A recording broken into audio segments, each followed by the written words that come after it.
Embassy, a young couple about to be engaged, gunned down. The alleged killer captured shouting "Free Palestine." The incident being investigated as an act of terror and a hate crime. What we're learning about the suspect, plus what the victim's father told us about the couple's love story. A fiery plane crash into a California neighborhood, cars and homes up in flames. What we're learning about those on board killed when the small jet crashed. Plus, the Trump administration says Harvard can no longer enroll new international students, and current ones will need to transfer or lose their legal status. Harvard calling the move unlawful. Our Tom Llamas with Health Secretary Robert F. Kennedy Jr., whose new report calls this generation of American children the sickest in the country's history. And fire up the barbecue, the new Kansas City Museum celebrating smokers and spice and everything nice about one of the country's most iconic cuisines. This is NBC Nightly News with Lester Holt.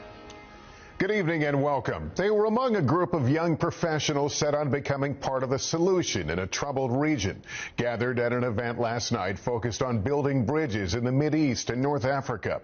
But as they exited Washington's Capitol Jewish Museum, the young couple, a man and woman, both Israeli embassy staffers, fell victim to violence far from the Middle East, gunned down by a man who police say shouted "Free, free Palestine," and declaring he did it for Gaza as he was taken into custody. The case being investigated tonight as a possible hate crime and terror attack. The victims, Yaron Lashinsky and Sarah Milgram, fatally struck by gunfire. The pair, who had been dating, were set to become engaged soon, according to the Israeli ambassador. The shooter, a Chicago man, now facing 2 counts of first-degree murder. President Trump posting online, hatred and radicalism have no place in the USA. Israeli Prime Minister Netanyahu calling the suspect an abhorrent anti-Semitic murderer. Aaron Gilchrist has late details.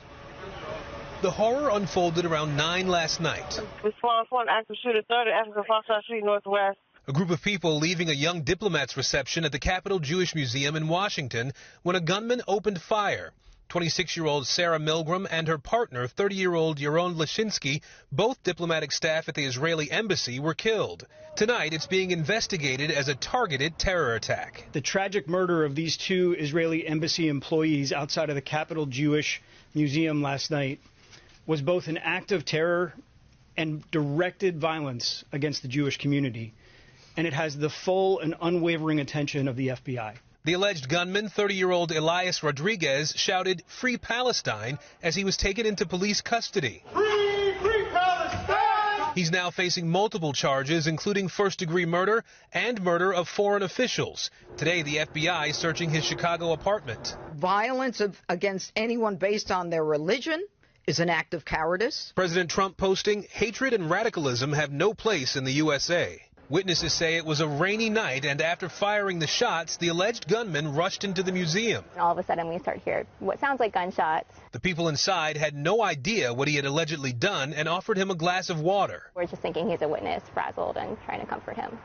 When did you realize that he wasn't just a witness, that he was involved? I would say it was about 10 minutes later when he started yelling to the entire museum, "I did it.